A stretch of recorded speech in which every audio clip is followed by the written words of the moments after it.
Welcome to టీ10 నేను రేవతి. స్వాతంత్ర సమరయోధుడు ఆజాద్ హింద్ ఫౌజ్ స్థాపకుడు నేతాజీ సుభాష్ చంద్రబోస్ మరణంపై అనుమానాలు కొనసాగుతున్న నేపథ్యంలో ఆయన అస్థికలను భారత్ కు తీసుకొచ్చి వాటికి డిఎన్ఏ పరీక్ష నిర్వహించాలన్న డిమాండ్ పెరుగుతోంది. నేతాజీ కుటుంబ సభ్యులు కూడా పదే పదే ప్రభుత్వానికి విజ్ఞాపనలు చేస్తున్నారు. అయినప్పటికీ మోడీ ప్రభుత్వం ఎలాంటి చర్యలు తీసుకోవడం లేదు.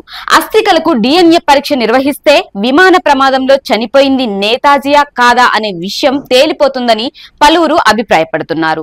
ప్రస్తుతం నేతాజీ అస్థికలను జపాన్ లోని రెంకోజీలో ఉన్న బౌద్ధ దేవాలయంలో ఓ కలశంలో భద్రపరిచారు. అనేక దశాబ్దాలుగా అవి అక్కడే ఉన్నాయి. అవి నేతాజీవేనని కొందరు భావిస్తుండగా మరికొందరు కాదని అంటున్నారు. ఇప్పుడు తైవాన్ గా పిలుస్తున్న ప్రాంతంలో 1945 ఆగస్టు 18న జపాన్ సైనిక విమానం కూలిపోయింది.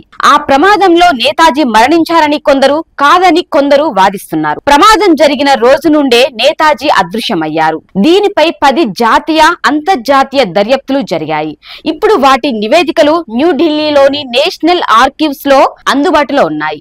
ప్రస్తుతం తైవాన్ లోని తైహోకులో ఉన్న జపాన్ సైనిక వైమానిక స్థావరంలోని ఆసుపత్రిలో బోస్ చనిపోయారని ఆ దర్యాప్తు నివేదికలు ధృవీకరించాయి. అయితే సుప్రీంకోర్టు రిటైర్డ్ న్యాయమూర్తి మనోజ్ కుమార్ ముఖర్జీ నేతృత్వంలోని కమిటీ మాత్రం ఇందుకు భిన్నమైన అభిప్రాయాన్ని వ్యక్తం చేసింది. ఇది నేతాజీకి మరణంపై కేంద్ర ప్రభుత్వం ఏర్పాటు చేసిన చిట్ట చివరి విచారణ కమిటీ. 2005 నవంబర్లో కమిటీ తన నివేదికను సమర్పించింది. బోస్ చనిపోయిన మాట నిజమే, కానీ అందరూ చెబుతున్నట్లు విమాన ప్రమాదంలో కాదని కమిటీ తెలిపింది. జపాన్ దేవాలయంలో ఉన్న అస్థికలు నేతాజీవి కావని స్పష్టం చేసింది. అయితే కమిటీ నివేదికను కేంద్ర ప్రభుత్వం తిరస్కరించింది. తమకు జపాన్ బౌద్ధ దేవాలయ మత గురువులు సహకరించలేదని, తక్కువగా కాలిపోయి కొన్ని ఎముక ముక్కలను సేకరించి డిఎన్ఏ పరీక్ష నిర్వహించేందుకు అనుమతించలేదని కమిటీ తన నివేదికలో ప్రస్తావించింది. నేతాజీ 128వ జన్మదినాన్ని పురస్కరించుకొని భారత జాతీయ గురువారం ఆయనకు ఘనంగా నివాళులు అర్పించింది. ఈ సందర్భంగా నేతాజీ మనవడు చంద్రకుమార్ బోస్ మాట్లాడుతూ, మరో దేశంలో ఉన్న నేతాజీ అస్థికలను భారత్ కు తీసుకువచ్చేందుకు అవసరమైన ఏర్పాట్లు చేయాలని ఆయన కుమార్తె ప్రొఫెసర్ అనితా బోస్ ఇతర కుటుంబ సభ్యులు పిఎంఓకు భారత ప్రభుత్వానికి అనేక లేఖలు రాశారు. అవి నేతాజీ అస్థికలేనని 10 దర్యాప్తు కమిటీలు నిర్ధారించాయి.